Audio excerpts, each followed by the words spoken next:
Bonjour, merci d'être avec nous. Vous voyez ceci, ce fut longtemps un site de charbonnage.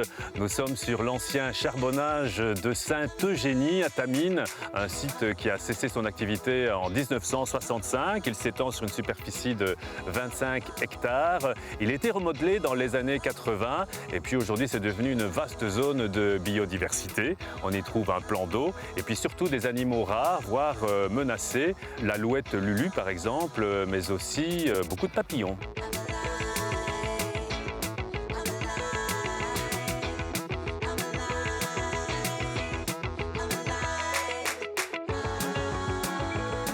Et si on passait des vacances tout près de chez soi, à 6 minutes du centre de Namur, sur les hauteurs de Bouges, Bénédicte et Michel vous accueillent dans leur gîte, le Cabriolet. Bénédicte est garnisseuse, vous pourrez découvrir son savoir-faire. Quant à Michel, il s'occupe de l'exploitation familiale et de la production de lait.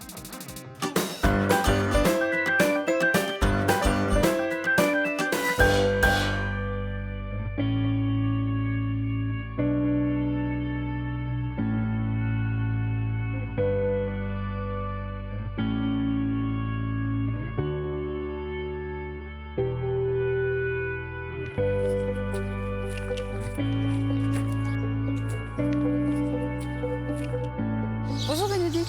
Bonjour. Alors, un gîte qui vient de naître, derrière nous. Quelques semaines seulement qu'il est prêt. Oui, depuis début mars, avant juste le confinement en fait. D'accord. Il était prêt.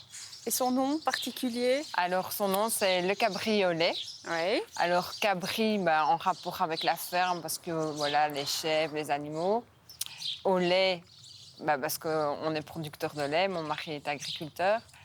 Et quand on fait la liaison, le cabriolet, c'est un fauteuil de style, le cabriolet de style Louis XV, qui est repris dans le gîte. Repris dans le gîte parce que la particularité ici, c'est que toi, Bénédicte, tu es artisane, tu fais du garnissage. Ouais. Donc, rappelle-moi dans les grandes lignes ton Donc, travail. je suis installée depuis 24 ans maintenant en garnissage et je restaure essentiellement les fauteuils, les canapés, les chaises pour des particuliers, mais je travaille également pour des services comme les hôpitaux, les médecins, refaire des banquettes. Alors, ce que tu fais, tu le proposes aussi dans ton gîte. On le verra tout à l'heure. Il y a pas mal de belles pièces que tu as toi-même restaurées.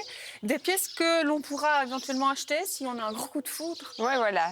Mon idée, c'était aussi de faire une tournante avec la déco et les fauteuils qui sont dans le gîte. Et si jamais les gens avaient un coup de cœur pour une pièce, ils pourront repartir avec, évidemment. C'était mon but, un peu de mettre ça en évidence aussi. Puis Michel, il adore aussi le contact avec les gens et il se fera un plaisir d'expliquer son métier. Alors l'atout ici, c'est évidemment le cadre, c'est vous, avec ce que vous avez à proposer. Mais c'est un gîte qui est hyper bien situé aussi. Oui, on est quand même à 6 minutes de Namur. On est tout près de l'autoroute. Et en même temps, on est à la campagne et à la ville. Je suppose qu'il y a du lait au petit déjeuner pour ceux qui prennent le petit déjeuner. Il fera du lait, des œufs à disposition pour les gens, sans problème. Donc on peut en acheter ici? Il y a de la vente directe à la ferme? Oui, on vend beaucoup de lait d'ailleurs pour des particuliers, pour des glaciers sur Namur. Voilà, de quoi rentrer chez soi avec quelques produits du terroir. Voilà. Très bien, merci Bénédicte. Merci aussi.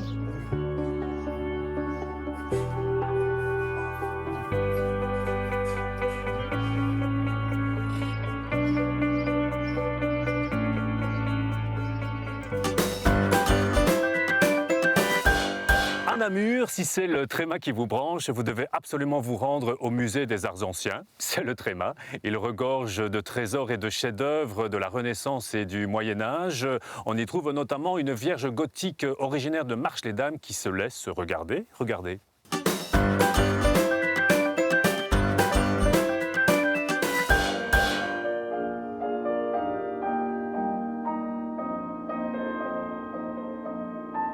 Alors, l'œuvre que nous venons voir ici, qui est cette Vierge représentative de l'art moson gothique, est mise en parallèle avec toute une série d'autres représentations de la Vierge, mais antérieures, Et vous, celle-ci, elle vous tient vraiment à cœur. Vous l'aimez bien hein, par rapport aux autres. Elle me tient particulièrement à cœur, effectivement, parce qu'on voit ici que le gothique est arrivé. Et donc, vous avez cette délicatesse au niveau des traits qui sont marqués avec un regard un peu perdu, un regard angélique. Vous avez le rose aux joues et vous avez plus ici le siège de la sagesse, mais au contraire, vous avez la mer pleine de tendresse qui est représentée. Ce qui contraste vraiment avec les pièces antérieures. Tout à fait, parce qu'ici, c'est un sentiment particulier qu'on a voulu mettre en avant.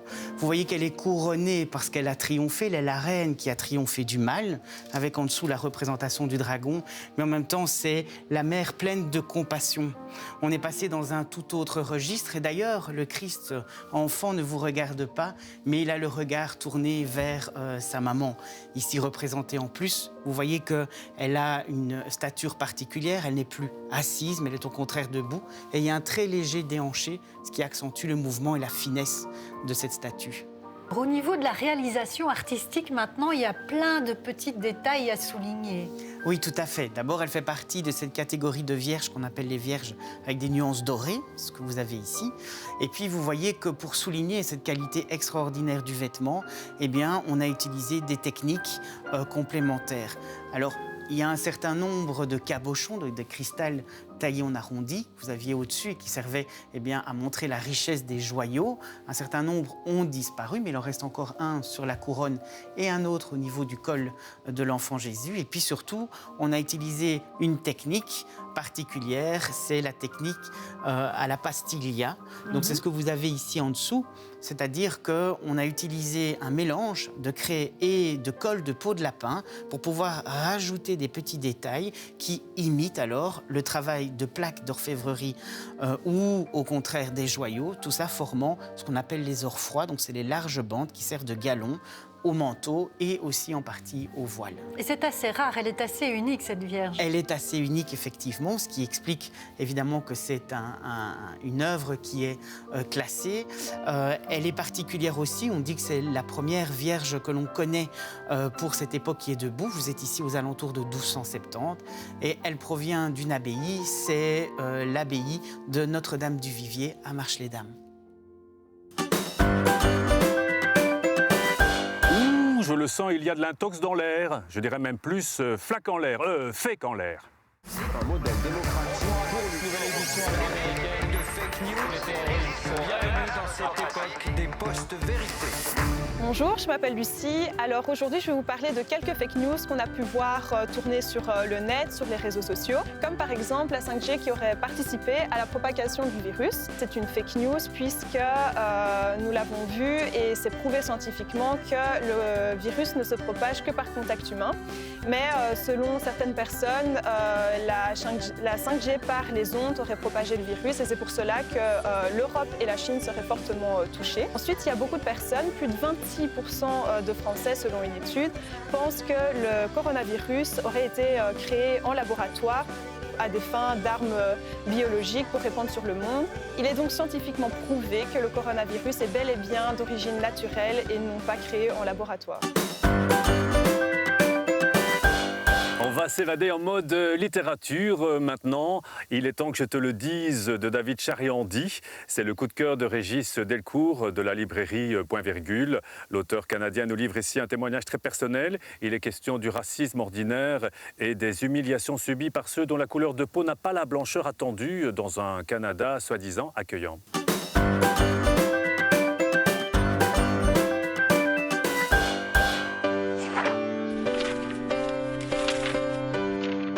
Ce n'est ni un roman, ni un essai. C'est un manifeste, une lettre qu'un auteur canadien anglophone écrit à sa fille de 13 ans. Une lettre et pas n'importe laquelle. Il va lui raconter, mot à mot, avec pudeur et douceur, l'histoire des siens, l'histoire de sa famille. Et tout ça, il a envie de lui communiquer, de lui transmettre, parce qu'ils ont été l'un et l'autre méprisés, attaqués par une personne raciste. C'est un livre qui a été écrit sans hargne, et avec beaucoup de douceur, avec beaucoup de pudeur aussi. C'est un véritable coup de cœur, déjà parce que c'est tout l'amour qu'un père transmet à sa fille. Mais au-delà de ça, ça pose des vraies questions qu'on se pose tous tôt ou tard. C'est la question des origines. Quel est le sens vraiment de connaître ses origines? Pourquoi est-ce un besoin de connaître tout cela. Et c'est tout cela qu'il a envie de dire à sa fille, parce qu'elle a 13 ans le jour où Trump devient président des États-Unis, ce qui évidemment a beaucoup de conséquences pour lui et pour la communauté noire aux États-Unis. Donc David Chariandy, c'est un auteur anglophone qui est né au Canada. Il est né à Toronto, mais il vit à Vancouver. Il est professeur d'université, professeur de littérature. C'est un fils d'émigrés. Ses parents sont venus des Caraïbes au début des années 60. Et voilà, c'est un jeune auteur, mais vraiment à découvrir. Je trouve qu'il y a chez lui une écriture, une plume. On le compare à James Baldwin et je trouve qu'il y a de ça dans ses mots et dans la musique de ses mots.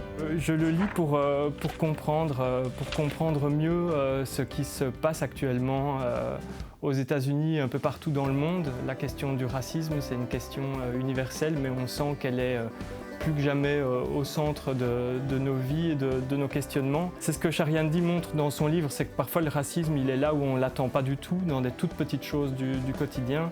Et ça nous aide vraiment à comprendre et à déconstruire cette terrible chose. Alors ce livre, il fait 100 pages, donc je le conseille à tout le monde. Qu'on soit grand lecteur, lecteur occasionnel, qu'on ait 15 ans ou 50, je trouve que c'est un livre qui fait du bien, déjà par tout ce qui est dit aussi de l'amour entre un père et sa fille, mais aussi sur tout ce que ça brasse et tout ce que ça construit dans notre pensée. Voilà, on va quitter Sambreville et son ancien charbonnage de Sainte-Eugénie, propriété de la région wallonne, mais que la nature est en train de s'approprier. Oxygène, c'est fini. Passez une agréable soirée et revenez nous voir, je sais pas moi, mercredi prochain par exemple, ou quand vous voulez sur le net. Bye!